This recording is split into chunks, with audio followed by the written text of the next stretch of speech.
Dianópolis, cidade localizada na região sudeste do estado e palco de muitas histórias. Uma delas aconteceu em janeiro de 1919, conhecida como Chacina dos Nove, Quinta-feira Sangrenta ou Barulho dos Nove. O repórter João Vitor Meirelles perguntou aos moradores se a história se mantém viva na memória de cada cidadão. Já ouviu falar sobre a história da Quinta-feira Sangrenta? Já ouvi, sim. Só que eu não conheço bem essa história, né? Mas já ouvi, sim, o comentário. Pois é, eu vejo falar, mas eu não sei contar. Já sim.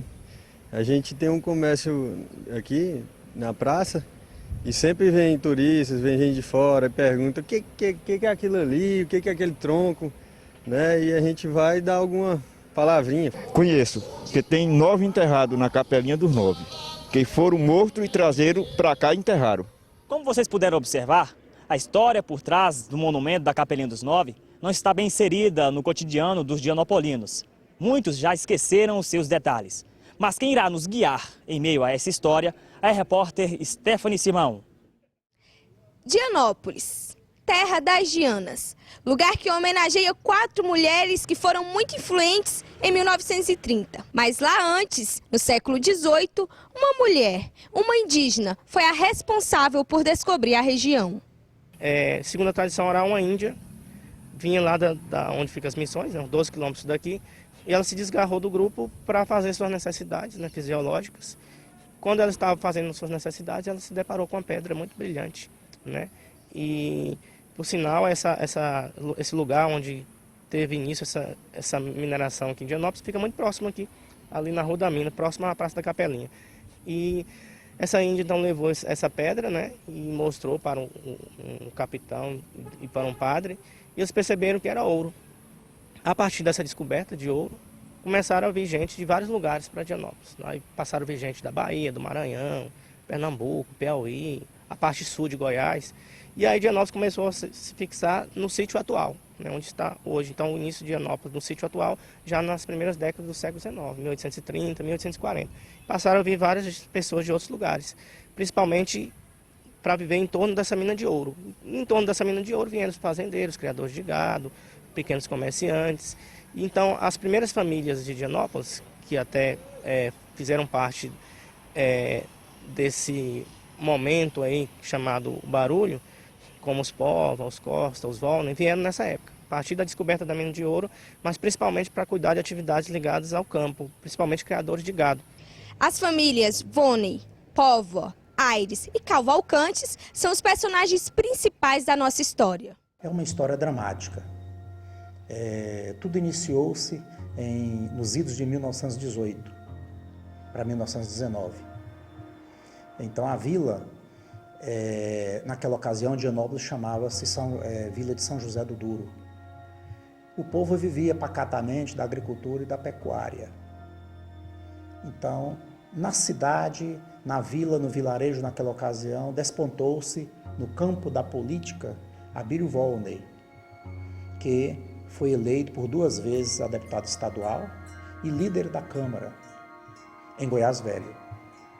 Depois de um longo período tramitando no âmbito da política, ele retorna à sua cidade, a Vila de São José do Duro, por volta de 1913 a 1914. Retorna para auxiliar o seu pai, que era um grande fazendeiro aqui. Chegando aqui, ele encontra todos os cargos políticos na mão dos seus adversários. E aqui começa uma surda perseguição a ele e à sua família. Então, muitas coisas veio acontecendo e ele tolerando essa perseguição que é própria do interior, a política interiorana. Até que chegou o momento que o cálice da tolerância transborda-se. Chega uma comissão sinistra em 15 de outubro de 1919, na Vila de 1918, em São José do Duro. O governo de Goiás envia para cá um juiz, uma força policial com cerca de 60 soldados. E quando chegam aqui esses soldados, esse juiz, acabam agindo de forma muito brutal, acabam assassinando o pai do Abílio Volner. Então, Abílio Volner teve seu pai assassinado em uma fazenda chamada Buracão. E ao ver a morte do pai, ele vai para a Bahia, promete vingança, né? Lá ele arregimenta, junta 200 jagunços para vingar a morte do pai. Ao chegar nesse retorno no local denominado Duas Pontes, ele recebe 2 emissários da vila, encaminhado pelo juiz Celso Calmon, em que ele dizia e o ameaçava para que ele se entregasse, sob pena de, se não entregar, que seria executado no tronco 10 reféns. Dentre esses 10 reféns, encontrava-se seu irmão, encontrava-se seu sobrinho, encontrava-se familiares e conhecidos da vila, cunhados dele e pessoas influentes. Mas como Abílio Volney encontrava-se com ele 3 reféns também, parentes do juiz municipal, Manuel de Almeida, ele entendeu que era só um blefe e que ele poderia negociar também aquela soltura, também porque ele tinha 3 reféns, familiares do próprio juiz municipal, Manuel de Almeida. E ele, de Duas Pontes, chega até a sua fazenda chamada Buracão, distante da vila 6 quilômetros. Chegando ali, logo no cair da tarde, chega sua irmã, montada a cavalo, a todo galope, espavorida, chorando, em prantos, e narrando que o seu próprio marido, o seu próprio filho de 16 anos, que era o sobrinho de Abílio, estavam presos, e ao sair da vila já ouviu as detonações das execuções dos reféns que se encontravam como reféns.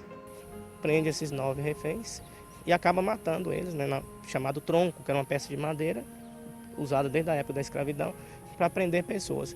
São presos esses reféns no tronco, são mortas. Abílio viu que já era tarde demais e parte para o ataque. Chegando à vila, sitia a vila com os 200 jagunços e trava-se uma luta aqui a ferro e fogo durante 3 dias e 3 noites. Chovia muito naquela ocasião, era 16 de janeiro de 1919. Trava-se aquela luta de armas, fogo cruzado. No 3º dia, silencia-se tudo. E aí os jagunços começam a dominar a vila e entram, invadem e tomam conta da vila. Mas encontram a vila sem nenhum soldado mais. Todos haviam fugido oculto pela noite.